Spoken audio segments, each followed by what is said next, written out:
El olor fue lo primero, no el humo, eso era habitual, sino ese dulzor rancio, espeso, casi animal, que no debía estar allí a las 6:20 de la mañana.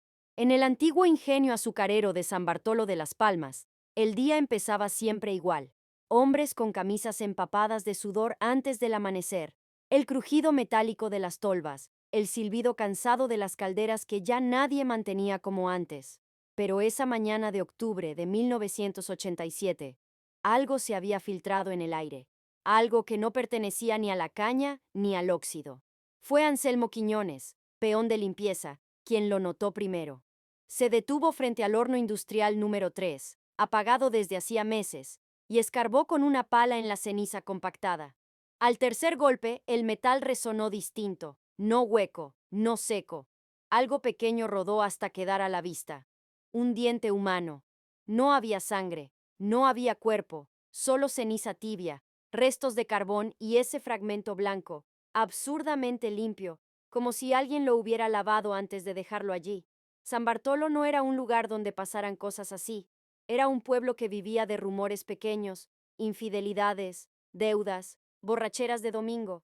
La policía municipal llegó una hora después, tomó fotos, llenó un acta apresurada y concluyó lo que siempre concluía. Accidente laboral antiguo, restos mal identificados, nada urgente. El ingenio cerró al mediodía. Nadie quiso seguir trabajando con ese olor. A 3 calles del lugar, en una casa baja pintada de verde desteñido, Lucio Beltrán Izquierdo desayunaba en silencio. Tenía 42 años, manos grandes, uñas cortadas con obsesión, y una mirada que parecía medir las distancias incluso dentro de su propia cocina. Frente a él, María Candelaria Rovira doblaba con cuidado un periódico local, evitando la sección de sucesos. Hoy va a hacer calor, dijo ella sin mirarlo. Lucio asintió. Sabía que el horno había enfriado bien, sabía que la ceniza había sido removida solo lo justo. El diente no estaba en el plan original, pero los planes, como las máquinas, siempre tenían tolerancias. María se levantó, lavó su taza y revisó una pequeña libreta guardada en el cajón de los manteles. No escribió nada. Todavía no. En San Bartolo, ese día, nadie relacionó el cierre del ingenio con la desaparición de un jornalero sin papeles, visto por última vez pidiendo trabajo en la terminal de camiones. Nadie habló de asesinato, nadie pensó en 2 personas, pero algo había empezado, y el olor del azúcar quemado no se iría del todo, por muchos años. Lucio Beltrán Izquierdo siempre había entendido el mundo como un conjunto de piezas mal alineadas. Desde niño desmontaba radios ajenas y volvía a armarlas sin pedir permiso. No por curiosidad, sino por necesidad. Necesitaba saber cómo funcionaban las cosas para aceptar que existieran. Las personas, sin embargo, eran máquinas defectuosas, impredecibles, ruidosas. Había trabajado 17 años en el ingenio azucarero de San Bartolo, no como obrero común, sino como técnico de mantenimiento, el que sabía qué tornillo apretar cuando todo lo demás fallaba. El día que lo despidieron, recortes, dijeron, modernización, dijeron, algo se cerró en él. No gritó, no protestó, sonrió con una educación impecable y se llevó sus herramientas en una caja de cartón. María Candelaria Rovira lo había conocido antes de eso, en la sala de espera del Centro de Salud Municipal. Ella ayudaba a su madre, una partera vieja que ya no distinguía bien los latidos. María sí los distinguía. Los escuchaba apagarse con una calma que inquietaba a las enfermeras. Su padre había sido catalán, emigrado tras la muerte de Franco. Le enseñó a llevar cuentas, a no levantar la voz, a no explicar lo innecesario. De él heredó el apellido extraño para el pueblo y una manera de mirar que parecía siempre calcular consecuencias. Lucio y María no se enamoraron, se reconocieron. Vivían juntos desde hacía 8 años, casados por lo civil, sin hijos. La casa era ordenada, funcional, sin adornos. Cada objeto tenía un propósito, cada silencio también. El diente no debía quedar, dijo María esa noche, mientras revisaba un frasco con tornillos oxidados. Las altas temperaturas debieron pulverizarlo, respondió Lucio. Fallo de material, no humano. Ella lo miró por primera vez en todo el día. Los fallos se anotan, dijo. Y entonces abrió la libreta. No tenía fechas, no tenía nombres completos, solo iniciales, lugares, observaciones técnicas. No era un diario, era un registro. El hombre del ingenio había sido el primero, pero no el primero pensado, solo el primero ejecutado. Lucio lo había elegido porque nadie lo buscaba, porque no existía en papeles, porque el horno era una solución elegante. María había observado, había medido el tiempo, había pensado en la ceniza. Funcionó, dijo ella finalmente. Pero necesitamos variación. Lucio entendía eso. Repetir patrones era invitar al error. Las máquinas fallaban cuando se las forzaba a hacer siempre lo mismo. Durante las semanas siguientes, San Bartolo volvió a su rutina. El ingenio reabrió. El diente fue olvidado. El jornalero se convirtió en un rumor débil que nadie quiso sostener demasiado tiempo. Lucio empezó a viajar. Decía que buscaba trabajo. Tomaba autobuses a pueblos cercanos. Santa Rosalía del Mezquital, El Carrizal, la Soledad de Abajo. Observaba mercados, funerales, turnos de madrugada. Anotaba mentalmente horarios, flujos, ausencias. María lo esperaba. Preparaba la casa. Compraba bolsas resistentes, guantes, productos de limpieza sin aroma. En el centro de salud, escuchaba historias. La gente hablaba cuando creía estar a salvo. No podemos apurarnos, le dijo ella una noche. 3 o 4, diferentes, que no se toquen. Lucio sonrió apenas. La geometría empezaba a cerrarse. El primer asesinato había sido una prueba de concepto. Lo siguiente sería diseño, y esta vez no habría cenizas. No hubo violencia innecesaria. Lucio siempre había despreciado eso. El hombre apareció una tarde de septiembre, sentado en el borde de la fuente seca frente a la terminal de camiones de El Carrizal. Tendría unos 30 años, piel curtida, zapatos demasiado grandes y una mochila vacía. Preguntaba por trabajo con un acento indefinible, mezclado, como si hubiera pasado por demasiados lugares sin quedarse en ninguno. Lucio lo observó desde la sombra de una tienda cerrada. No escuchó las palabras, solo el patrón: acercarse, pedir, recibir una negativa, agradecer, repetir, un circuito simple. En el ingenio de San Bartolo a veces necesitan gente, le dijo al pasar. Para limpieza. Pagan poco, pero pagan. El hombre sonrió con un alivio inmediato, casi infantil. No preguntó nombres, no preguntó papeles. El turno de noche en el ingenio era el más fácil de infiltrar. Lucio aún conservaba llaves antiguas y sabía qué cámaras no funcionaban desde hacía años. El jornalero llegó puntual, con la camisa prestada que le habían dado en la terminal. María no estaba allí, nunca estaba en la ejecución. Su función era otra. Trabajaron juntos 2 horas: barrer, cargar, vaciar. El ruido constante de la maquinaria vieja cubría cualquier conversación. ¿Tienes familia?, preguntó Lucio en algún momento, como quien calibra una pieza. En el sur, respondió el hombre. Pero hace tiempo que no sé de ellos. Eso bastó. El método fue simple: presión controlada en el cuello, calculada, sin forcejeo prolongado. Lucio había practicado antes. El cuerpo se relajó rápido. No hubo gritos. No hubo testigos. El horno estaba frío, pero eso era irrelevante. Lo importante era el volumen, la fragmentación, la imposibilidad de reconstrucción. Lucio trabajó con la precisión de siempre. El fuego se encargó del resto. Cuando terminó, limpió todo 2 veces. El error fue pequeño, imperceptible en el momento. Un diente, protegido por una burbuja de aire, resistió más de lo previsto. Lucio no lo vio. Nadie lo vio hasta semanas después. María lo supo cuando él se lo contó, sentado en la cocina, con las manos ya limpias. No tenía nombre, dijo Lucio. No para nosotros. Ella asintió y escribió una línea en la libreta. No sintió culpa, tampoco satisfacción. Lo que sintió fue confirmación. Durante los días siguientes, María se movió con cuidado. Preguntó en el centro de salud por hombres heridos, por peleas, por accidentes. Nada. Nadie buscaba a nadie. El sistema había absorbido la ausencia sin resistencia. Eso es lo peligroso, dijo ella. Cuando es demasiado fácil. Lucio entendió el comentario como una advertencia, no como un reproche. El hombre sin nombre desapareció oficialmente 2 meses después, cuando alguien en la terminal comentó que ya no lo veía. No hubo denuncia. No hubo investigación. El expediente nunca se abrió. Pero en la libreta de María, bajo una inicial que no correspondía a ningún registro civil, había una anotación precisa: lugar, ingenio, método, térmico, observación, residuo dental. El primer punto estaba marcado. Los siguientes tendrían que ser distintos. En Santa Rosalía del Mezquital, la muerte todavía era un acontecimiento social. Cuando murió don Ricardo Mendoza, exnotario, antiguo concejal y depositario informal de secretos ajenos, el pueblo entero salió a la calle como si se tratara de una fiesta lenta. Los comercios cerraron temprano. Las mujeres sacaron sillas a las veredas.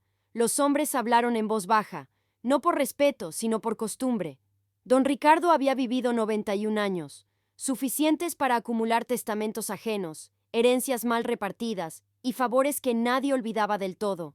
En los últimos 3 años apenas se movía de la cama.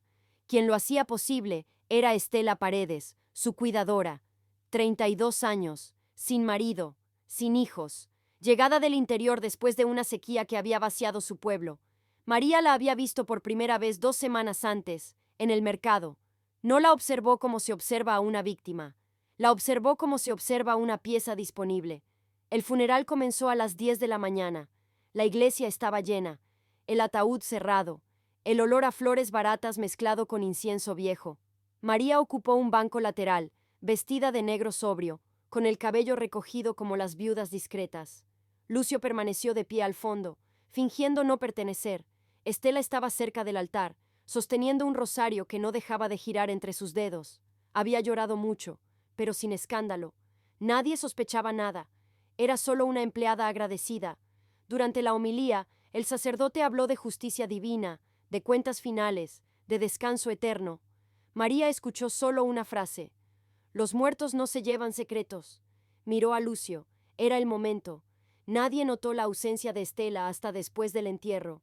Durante la procesión hacia el cementerio nuevo, ella se separó del grupo con naturalidad. Dijo que iba al baño de la casa parroquial. Nadie la siguió. Nadie preguntó. Lucio la esperaba en una calle lateral, cerca del antiguo camposanto abandonado, el que ya no aparecía en los planos municipales. «Señora», dijo con voz neutra, «¿usted trabajaba con don Ricardo?» Ella asintió, desconfiada. «La familia necesita unos papeles que quedaron en la casa», continuó. «Es urgente. Yo los llevo al despacho». Era una mentira simple, suficiente. Caminaron 3 cuadras sin hablar. El viejo cementerio estaba oculto tras una tapia caída y un portón sin cerradura. Dentro, las tumbas hundidas formaban un mapa irregular de huesos antiguos y nombres borrados. Estela se detuvo. «Aquí no». No terminó la frase. Lucio no usó las manos. Usó el antebrazo, el peso del cuerpo, una presión exacta contra la tráquea. No hubo lucha prolongada, solo un breve temblor, una respiración rota, y después, nada. María apareció desde detrás de una lápida caída. No había emoción en su rostro. «Ponla entre las filas viejas», dijo, «donde ya no quedan placas». Trabajaron en silencio, desenterraron restos antiguos con cuidado, colocaron el cuerpo entre huesos ajenos, como si siempre hubiera pertenecido allí. Cubrieron con tierra mezclada de cal y polvo. Antes de irse, María abrió un frasco pequeño. Dejó caer 3 gotas de aceite consagrado sobre la frente de Estela. «Para cerrar el ciclo», murmuró. Lucio no preguntó cuál. Esa noche, el pueblo empezó a inquietarse. La cuidadora no volvió a su cuarto alquilado. Sus cosas seguían allí, sus sandalias bajo la cama, su bolso colgado. «Seguro se fue con algún hombre», dijo alguien. «No, era decente», respondió otra. Al día siguiente, alguien recordó al jornalero desaparecido meses atrás. «¿Y ahora esta muchacha?» El rumor empezó a deformarse. No hablaban de asesinatos, hablaban de maldiciones, de cementerios, de muertos inquietos. María escribió en la libreta al regresar a casa. No. 2. Estela P. Función. Cuidadora. Escenario. Ritual fúnebre. Ubicación. Cementerio antiguo. Método. Compresión. Integración ósea satisfactoria. Lucio bebía café frío. «Ahora van a unir cosas», dijo. «No todavía», respondió ella. «Son pueblos distintos. Métodos distintos, contextos distintos. Guardó la libreta. Pero ya empezaron a contar historias. Lucio miró por la ventana. En la calle, dos vecinas hablaban en voz baja. Eso es bueno, dijo María. El miedo desordena la memoria. 3 días después, un niño cayó jugando sobre una tumba hundida.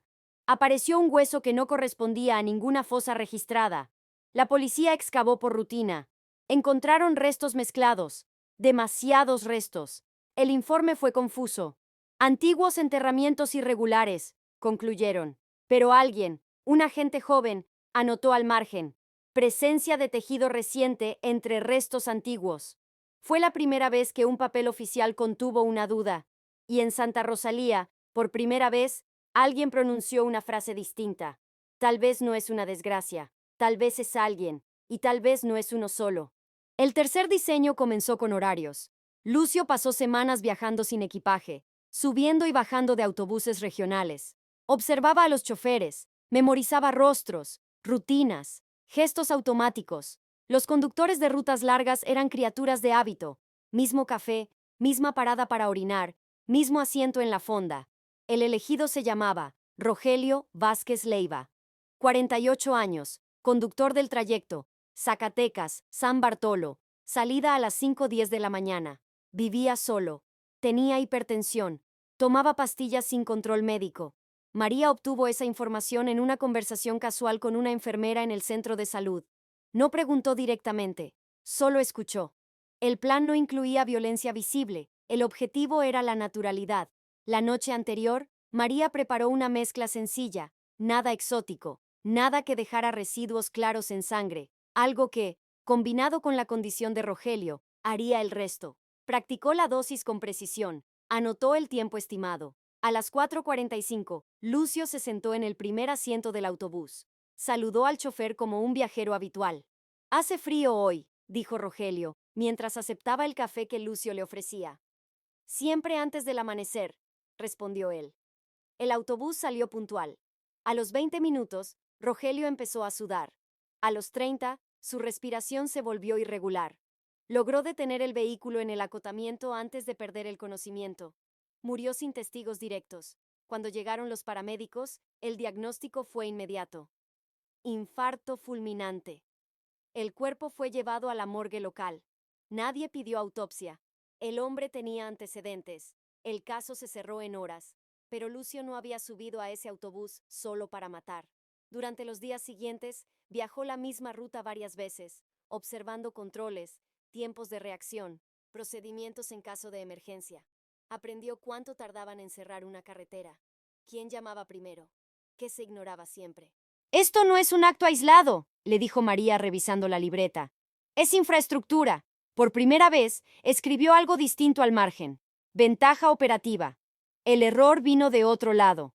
Una semana después, la hija de Rogelio encontró en su casa una bolsa de pastillas que no reconocía. Las llevó al médico del pueblo. El médico dudó. No denunció. Pero comentó el hallazgo con un policía conocido. No hubo acusación. Solo una conversación. Solo una duda. En otra ciudad, a 50 kilómetros, el subinspector, Ezequiel Mondragón, leyó un informe sobre un diente encontrado en un ingenio, una mujer desaparecida tras un entierro, y un chofer muerto demasiado convenientemente en una ruta estratégica. No eran pruebas, pero eran patrones, y Mondragón sabía que los patrones no aparecen solos. El autobús del amanecer había llegado a destino. Ahora, alguien empezaba a mirar el mapa completo. El subinspector Ezequiel Mondragón no había pedido el traslado a Zacatecas. Había llegado allí como llegan los hombres incómodos, sin ceremonia y sin despedidas. En la capital había hecho demasiadas preguntas en el momento equivocado, y alguien decidió que un destino provincial le enseñaría paciencia. Tenía 50 años, un matrimonio terminado y una costumbre peligrosa: leer expedientes completos, incluso los que estaban marcados como cerrados. No creía en la mala suerte, ni en las coincidencias prolongadas. El informe del ingenio llegó a su escritorio por error administrativo, un diente humano sin cuerpo asociado. Mondragón lo archivó mentalmente como anomalía menor. Días después, leyó sobre una cuidadora desaparecida tras un entierro en Santa Rosalía del Mezquital. Caso sin denuncia formal. Otro cierre prematuro. El tercero lo hizo detenerse. Rogelio Vázquez Leiva. Infarto. Ruta estratégica. Ninguna autopsia. Y una nota marginal escrita por un médico rural. Posible interacción medicamentosa no identificada. Mondragón extendió un mapa sobre su escritorio. Marcó San Bartolo, Santa Rosalía, El Carrizal. No eran grandes distancias, eran trayectos funcionales. No son crímenes, le dijo su superior cuando planteó la inquietud.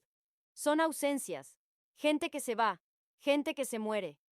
Las ausencias también dejan rastro, respondió Mondragón. Solo hay que saber dónde mirar. Pidió autorización para revisar archivos municipales. Se la negaron. Entonces hizo lo que siempre hacía. Llamó a conocidos, pidió favores pequeños, prometió silencios. En San Bartolo habló con un policía viejo que aún recordaba el hallazgo del diente. Nunca vi algo así, dijo el hombre. Pero nadie quiso moverlo. Demasiado trabajo para nada. En Santa Rosalía, el párroco le habló de la prenda encontrada entre las cruces. No pertenecía a ninguna difunta, dijo.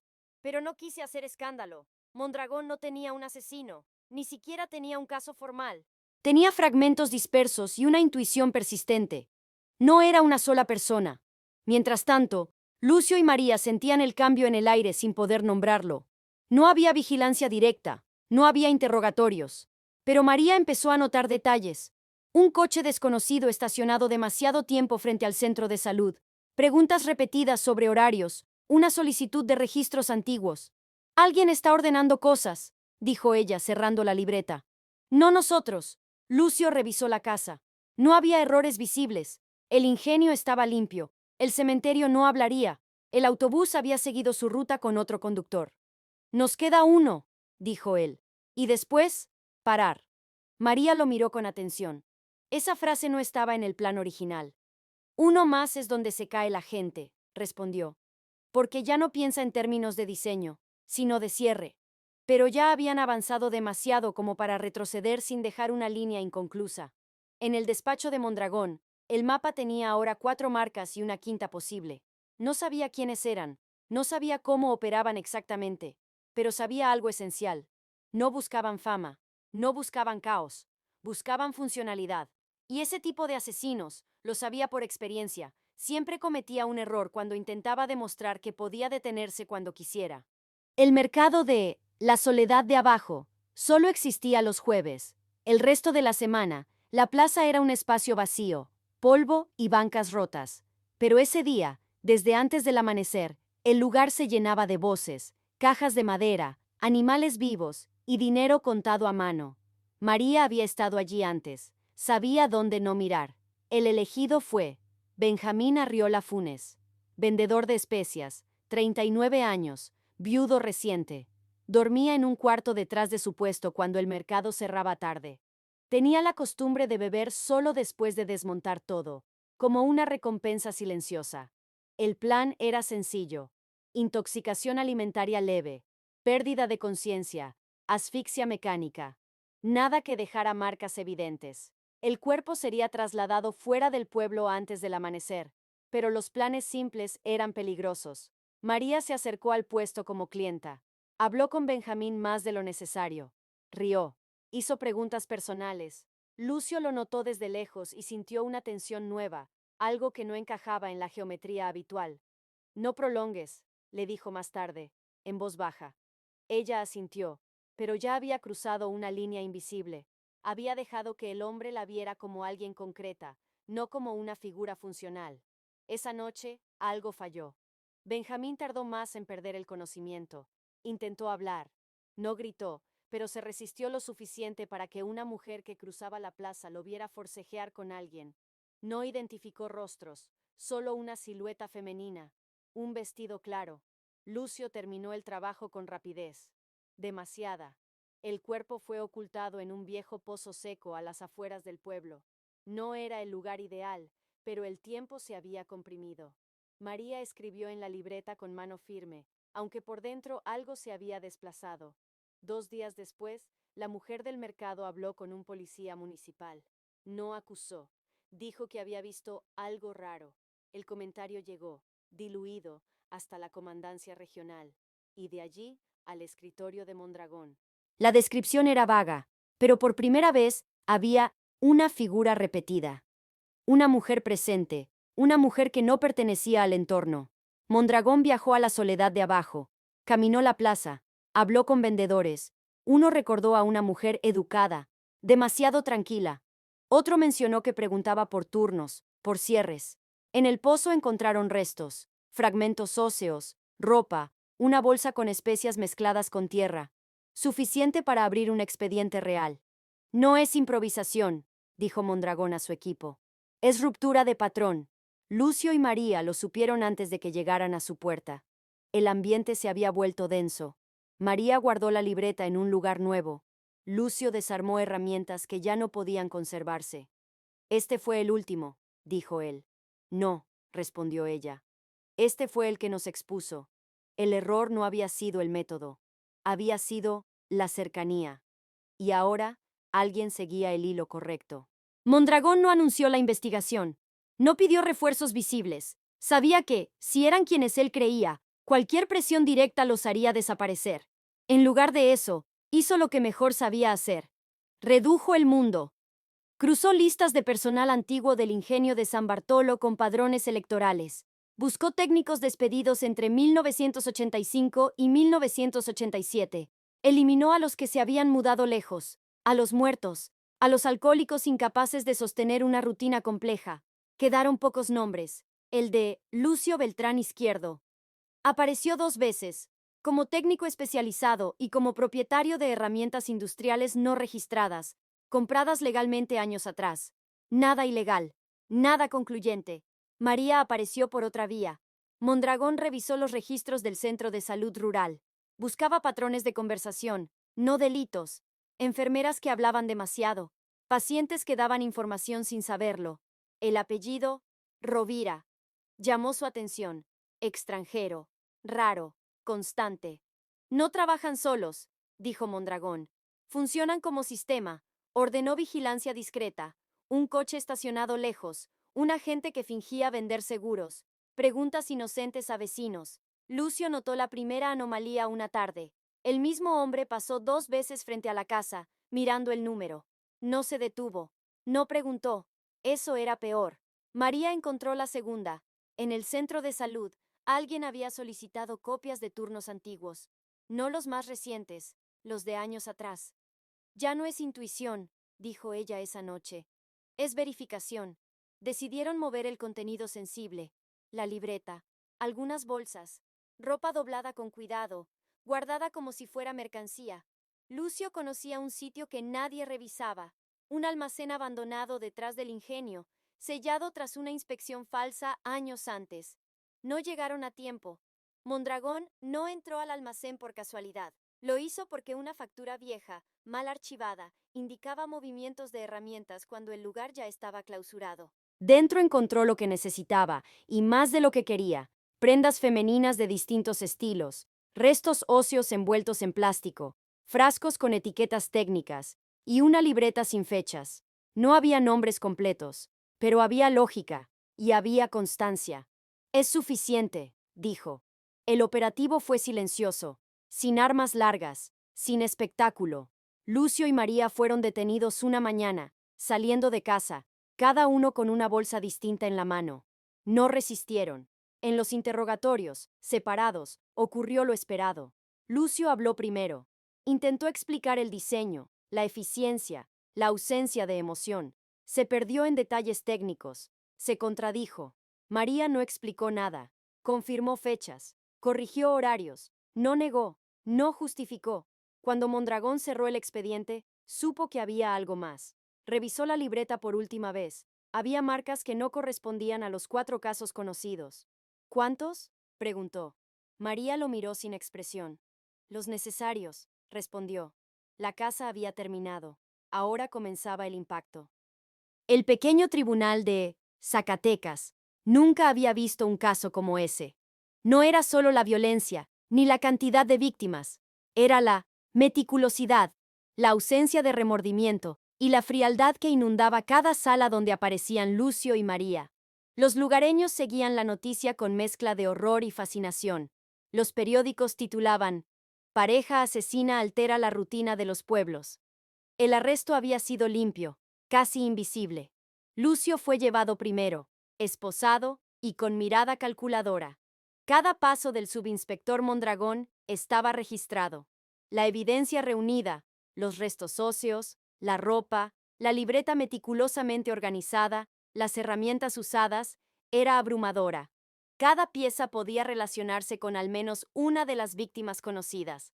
María llegó minutos después, también esposada. Sus movimientos eran controlados, su expresión impenetrable. Lucio intentó sonreírle. Ella le devolvió un gesto apenas perceptible. Era la comunicación de un sistema perfecto que se desmoronaba. Los interrogatorios se realizaron por separado. Lucio habló primero, con detalles técnicos. Los hornos del ingenio, los horarios de autobuses, las rutas de transporte, la disposición de los cuerpos en el cementerio. Intentó demostrar eficiencia, racionalidad, como si explicando pudiera redimir lo hecho. Su voz era monótona, precisa, y Mondragón tomó notas con cuidado. Cada afirmación se podía verificar con las pruebas. María fue la última. Su declaración fue breve, fría, exacta. Confesó lo que Mondragón ya sabía, sin añadir emociones, sin dramatismo. Señaló los métodos, los lugares, las observaciones técnicas de cada asesinato. No buscaba compasión ni arrepentimiento, solo quería que constara la verdad. La libreta que había escrito durante años se convirtió en el documento más crucial del caso. El subinspector revisó nuevamente los registros de la policía municipal. Los dientes, los restos óseos en el pozo, la prenda encontrada en la procesión, las botellas con restos químicos. Todo coincidía con los relatos de los asesinos. Cada pieza confirmaba la existencia de más víctimas que nunca habían sido registradas oficialmente. El sistema que Lucio y María habían diseñado funcionaba incluso fuera de su control. La precisión era absoluta, la documentación impecable. La combinación de ingenio y brutalidad había dejado un rastro imposible de ignorar. Durante semanas, la pareja permaneció en celdas separadas. Lucio mostró signos de quebrantamiento, cansancio físico, pequeños errores en la narración, contradicciones inevitables en la precisión que lo definía. María se mantuvo inmutable, segura de cada palabra. Los investigadores federales intervinieron para cotejar la información con otras desapariciones en pueblos cercanos. Descubrieron víctimas que nadie había vinculado, desaparecidas en rutas similares, con perfiles humanos frágiles y comunes, jornaleros, cuidadores, conductores, vendedores. Todo encajaba con la meticulosa planificación de la pareja. Finalmente, tras meses de preparación, se procedió a la transferencia al tribunal. El juicio iba a ser un evento público que estremecería a toda la región. Los fiscales tenían un caso sólido, y la defensa no podía negar la evidencia tangible: restos humanos, ropa, herramientas y la libreta detallada que registraba cada crimen. Lucio y María ingresaron al tribunal con calma. La audiencia comenzó con lectura de cargos y presentación de pruebas. Testigos, médicos forenses y policías declararon sobre hallazgos y patrones. Los abogados defensores apenas pudieron cuestionar detalles. La evidencia era abrumadora. Cuando se les pidió declarar, Lucio repitió la lógica de sus actos, buscando justificar la sistematización. María se limitó a confirmar fechas, métodos y lugares, sin añadir emoción. Nadie en la sala necesitaba más explicación. La magnitud del crimen hablaba por sí misma. El juez escuchó, revisó los informes y evaluó la gravedad de los hechos. Múltiples asesinatos, meticulosamente planificados, sin remordimiento y con impacto social masivo. Las pruebas físicas, las confesiones y la documentación escrita dejaban un margen nulo para dudas. El veredicto no sorprendió a nadie. Culpables. La sentencia: pena de muerte. Una decisión excepcional, basada en la magnitud del horror y la precisión criminal que había alterado la tranquilidad de múltiples pueblos mexicanos durante años. El tribunal ordenó su traslado a la prisión central, donde se llevaría a cabo la ejecución. Los periódicos titulaban: La pareja que cambió el concepto de crimen en pueblos pequeños, condenados a muerte. La historia de Lucio y María se convirtió en un precedente para la justicia local y en una advertencia para todos los que pensaban que la rutina y la distancia podían protegerlos del mal meticuloso. El subinspector Mondragón, cansado pero satisfecho, regresó a su escritorio. Sabía que el caso quedaría registrado como uno de los más complejos de su carrera. La evidencia estaba allí. La justicia había actuado. Y finalmente, la serie de asesinatos que había atravesado pequeños pueblos durante años había sido contenida. El tribunal de Zacatecas estaba lleno desde temprano. Los pasillos se colmaban de periodistas, curiosos y familiares de las víctimas, todos ansiosos por presenciar el juicio de la pareja que había aterrorizado pueblos enteros durante más de 3 años. Las cámaras, en su mayoría rudimentarias para la época, registraban cada gesto, cada palabra, cada silencio. El juicio sería largo, intenso y, para muchos, incomprensible por la frialdad de los acusados. Lucio y María ingresaron al tribunal escoltados por guardias, cada uno con la cabeza erguida, sin mirarse entre sí. Sus miradas eran calculadoras, distantes, casi mecánicas. La sala permaneció en silencio mientras se les leían los cargos. 4 asesinatos confirmados, decenas de desapariciones sin resolver, manipulación de evidencia y alteración de escenas de crimen. El fiscal principal enumeró cada crimen con precisión, apoyándose en fotos, restos óseos, ropa, frascos y la libreta de María, que se había convertido en la prueba central del caso. Los abogados defensores intentaron minimizar la responsabilidad de sus clientes. Hablaron de problemas psicológicos, de la dificultad de probar todos los crímenes, de la falta de testigos directos en algunos casos. Pero cada argumento se desvanecía frente a la evidencia física y las confesiones. La libreta, con sus notas exactas, horarios y métodos, era irrefutable. Incluso los restos óseos encontrados en el pozo y en el cementerio coincidían con las desapariciones de personas que nadie había buscado. Durante el juicio, Mondragón asistió a todas las sesiones. Sabía que era la culminación de años de trabajo, de investigación silenciosa y meticulosa. Escuchó a Lucio describir los métodos, cómo controlaba las temperaturas en el horno, cómo planeaba rutas, cómo eliminaba evidencia. Lucio hablaba sin remordimiento, con voz fría y exacta. María, por su parte, confirmaba detalles, corregía errores mínimos, pero no expresaba emociones. Su frialdad era aterradora, y eso hizo que el tribunal comprendiera la precisión y el cálculo detrás de cada crimen.